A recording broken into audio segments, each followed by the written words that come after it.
Ladies and gentlemen, comrades and capitalists, welcome to the Rusenka Show. I'm your host, BamBam, the only show where we take the socialist theory, put it under a microscope, and then roast it like a marshmallow at a freedom bonfire. Tonight's headline, rent control. I know everybody's thinking about it. That's why Zonran Mandani won the actual vote, and he's going to be the mayor starting January 1st, 2026 in New York City, the capitalist city of the world. A socialist, communist, Democrat is going to be running it. That's what we have come to, ladies and gentlemen. And yes, the policy that promises affordable housing for all. Sounds noble, right? Housing as a human right, not a commodity. But here's the twist. Every time rent control shows up, it leaves behind a trail of broken elevators, moldy walls, and landlords who suddenly discover that of creative neglect. It's the classic case of good intentions having rode straight into a housing hell. So buckle up because we're about to take a deep dive into the theory, the history, and the unintended chaos of rent control. Spoiler alert, it's less Robin Hood and more like Robin Hoodlum. This is the rules and cash show. Bam Bam calling shots like a maestro. This is the rules and cash show. Where the wild and the crazy grow. Turn it up, feel the rhythm flow. Hustle rock, bam bam. Let's go, let's go. Let's start with the theory that rent controls are rooted in socialist ideology. They believe that housing should be treated like oxygen, free, abundant, and available to all. The idea is simple. Slap a price ceiling on rent so greedy landlords can't exploit tenants. On paper, it's beautiful. Protect fairness and families from displacement, ensure affordability, reduce inequality is the kind of policy that makes politicians look like heroes in campaign ads. Speaking of Sondran Mandani. But here's the economic tension. When you cap rent, landlords lose incentive to invest. Supply shrinks, demand skyrockets, and suddenly you've got more people chasing fewer apartments, and that's what you get in New York. It's like announcing a free beer night at the bar. Everyone shows up, but there is only one keg, and the tabs break halfway through. Economists call it a distortion of the market. Tenants call it a miracle. Landlords call their lawyers. And the buildings, well, they call the exterminators, if they can afford one, that is. In theory, it's Robin Hood economics, right? But in practice, Robin Hood forgot to fix the plumbing. And now a trip through history, rent controlled half of fame, or should we say half of shame. Let's start with America post-World War II. New York City slapped rent control on apartments to protect returning soldiers and families. A noble idea, but fast forward a few decades, landlords stopped maintaining buildings, tenants dung to apartments like lottery tickets, and newcomers faced waiting lists longer than the DMV. San Francisco joined the party later, and guess what? Same story. Housing shortages, deteriorating buildings, and a thriving black market where tenants sublet at triple the legal rent. It's like Airbnb meets prohibition. Now let's fly to Sweden. Rent control has been around since 1950s. The goal, universal affordability. The result, waiting lists so long people joke that you sign up for an apartment before you're born. And when you finally get one, you don't let go. Apartments become family heirlooms, passed down like grandma's china set. Meanwhile, a shadow rental market thrives under the table deals, inflated prices, and a system that makes Craigslist look like Wall Street. If we look across to Germany, Berlin tried something like that in 2019, a 5-year rent freeze. Politicians promised stability, tenants cheered, landlords panicked. Within months, investment collapsed, developers stopped building, landlords stopped renovating, and the city's housing stock started to rot. By 2021, the courts struck it down, declaring the freeze unconstitutional. So Berlin got a taste of socialist rent control, what Mandani is trying to push, and spat it out faster than bad schnitzel.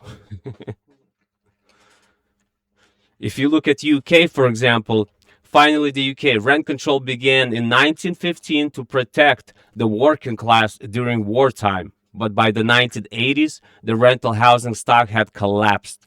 Landlords fled the market, private rentals dried up, and the government had to step in with alternative housing schemes.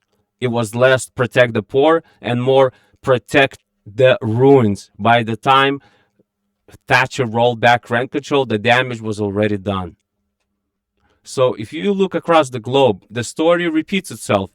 You know, history always repeats itself. Rent control starts as a noble idea, but ends with shortages because reality sets forward and black markets and buildings that look like they've been through a war zone. It's the socialist policy that keeps promising champagne but delivers tap water. And sometimes the tap doesn't even work. Warning, the following consequences may cause housing headaches. First up, housing shortages. When rent is capped, developers stop building.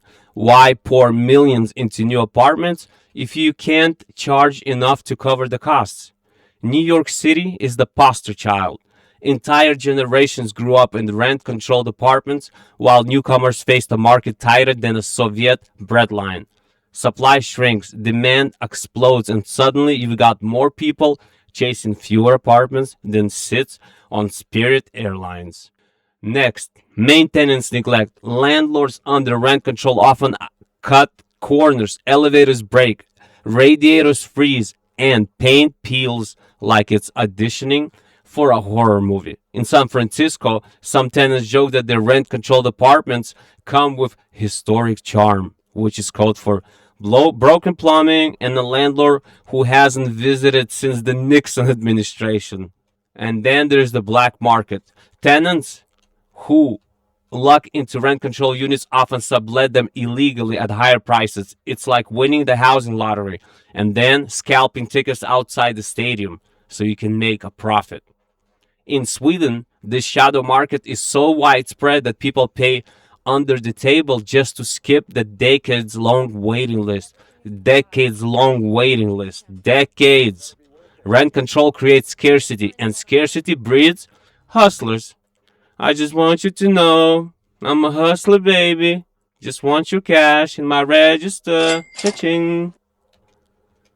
And here's the cruel irony. Rent control often benefits long-term tenants while locking out newcomers. The very policy designed to protect the vulnerable ends up protecting the lucky few while everyone else is stuck couch surfing or paying triple in the unregulated market.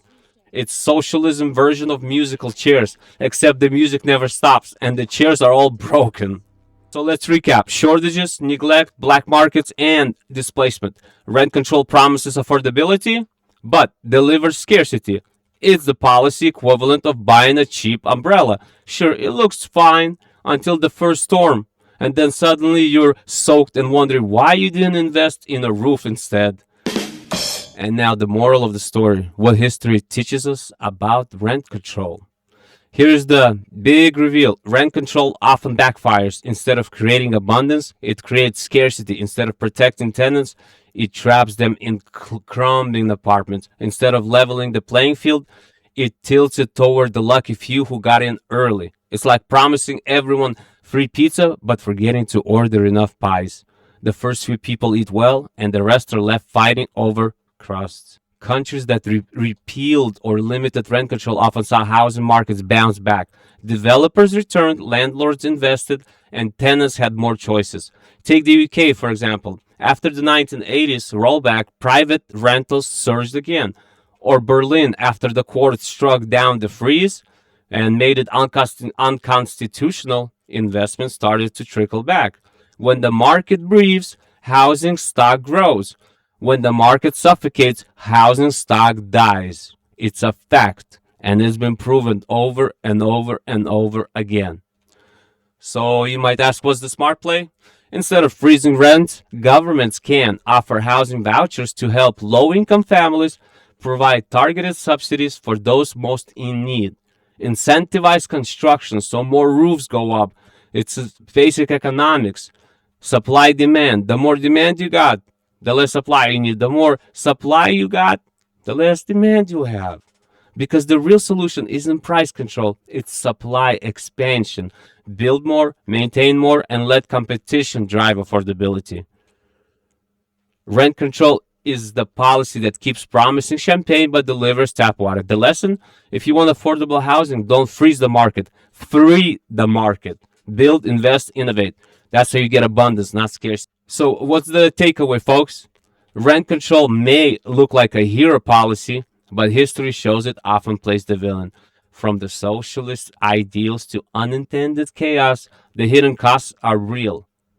And this has been Bam Bam with the Recent Cost Show, reminding you that when the government sets your rent, you might just pay the price in broken elevators and endless waiting lists. So stay sharp, stay free, and we'll see you the next time. Cha-ching! Catch the wave, let your dreams ignite. In the world of business, reach new heights. Join the journey, hear the words unfold. Bam Bam's vision, turning stories to gold.